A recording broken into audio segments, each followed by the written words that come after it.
క్రీస్తునందు ప్రియమైన సహోదరి సహోదరులకు యేసుక్రీస్తు నామములో శుభములు. దేవుని యొక్క నూతనమైన కృప మీకు కలుగునుగాక. ఈరోజు దేవుడు మనకిచ్చిన మాట నిర్గమకాండము 23వ అధ్యాయము 7వ వచనం. అబద్ధమునకు దూరముగా నుండుము, నిరపరాధినైనను నీతిమంతునైనను చంపకూడదు, నేను దుష్టిని నిర్దోషినిగా ఎంచను.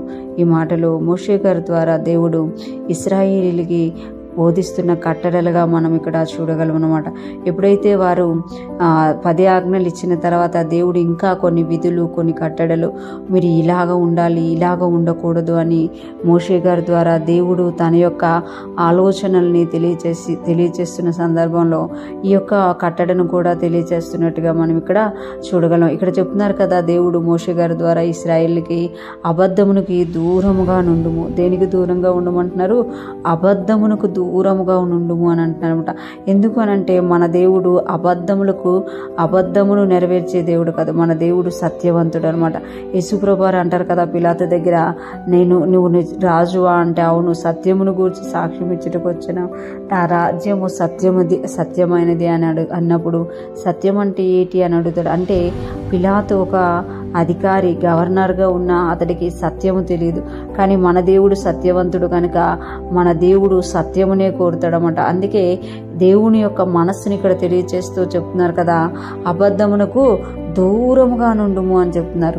మన జీవితాల్లో మనము అబద్ధమునికి దూరంగా ఉండాలి. ఎందుకంటే అబద్ధం కూడా అన్ని పాపాల్లో ఒక రకమైన పాపమే అనమాట. అబద్ధములు ఆడేవారు పరలోక రాజ్యంలో ప్రవేశింపరు అని యోహాను భక్తుడు రాసిన ప్రకటన గ్రంథంలో మనం చూస్తామట. అంతేకాకుండా నిరపరాధినైనను నీతిమంతునైనను చంపకూడదు.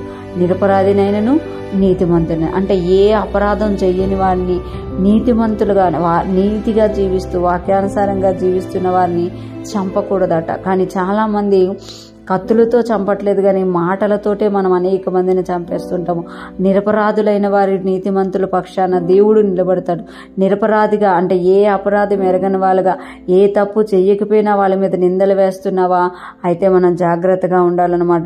నీతిమంతులకు విరోధంగా మనం ఏదైనా మాట్లాడుతున్నామా, మనం జాగ్రత్తగా ఉండాలి. ఎందుకంటే నేను దుష్టుని నిర్దోషినిగా ఎంచను అని చెప్తున్నారు. అంటే ఎవరైతే నిరపరాధినికి విరోధంగా, నీతిమంతునికి విరోధంగా చెడ్డ మాటలు పలుకుతూ ఉంటారో, చెడ్డ మాటలు స్ప్రెడ్ చేస్తూ ఉంటారో, వారందరినీ దేవుడు ఎలా చూస్తున్నాడట? దుష్టులుగా చూస్తున్నాడట. అందుకే నేను దుష్టుని నిర్దోషినిగా ఎంచను అని చెప్తున్నారు. మన దేవుడు న్యాయవంతుడండి, మన దేవుడు సత్యవంతుడు అనమాట. అందుకే మనము అబద్ధాలకు దూరంగా ఉండాలి. నిరపరాధులు నీతిమంతులకు విరోధంగా మనం మాటలు అంటే కత్తిపోటు వంటి మాటలు ఆడకూడదు, వారిని చంపకూడదు. ఎందుకనంటే నిరపరాధులు నీతిమంతులు ఏ పట్టణంలో, ఏ ఇంటిలో, ఏ గ్రామంలో ఉంటారో ఆ పట్టణము, ఆ ఇల్లు, ఆ గ్రామము, ఆ దేశము ఆశీర్వదింపబడుతుంది. ఈరోజు ఫ్రెష్ మన్నా వింటున్న ప్రతి ఒక్కరం కూడా యేసయ్య రక్తంలో కడగబడిన మనం అందరము కూడా ఈ అబద్ధములకు దూరముగా ఉండాలి.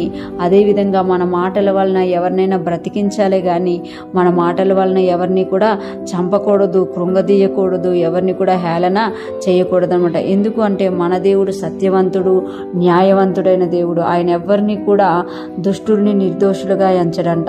అందుకే మనం జాగ్రత్తగా ఉంటూ దుష్టత్వమునకు దూరంగా, అబద్ధమునకు దూరంగా ఉంటూ దేవునికి దగ్గరగా జీవిస్తూ ఆయన వాక్యానుసారంగా జీవిస్తూ ముందుకు సాగిపోదుముగాక. దేవునికి మహిమకరముగా మనము నిలుచుదుముగాక. ఆమేన్.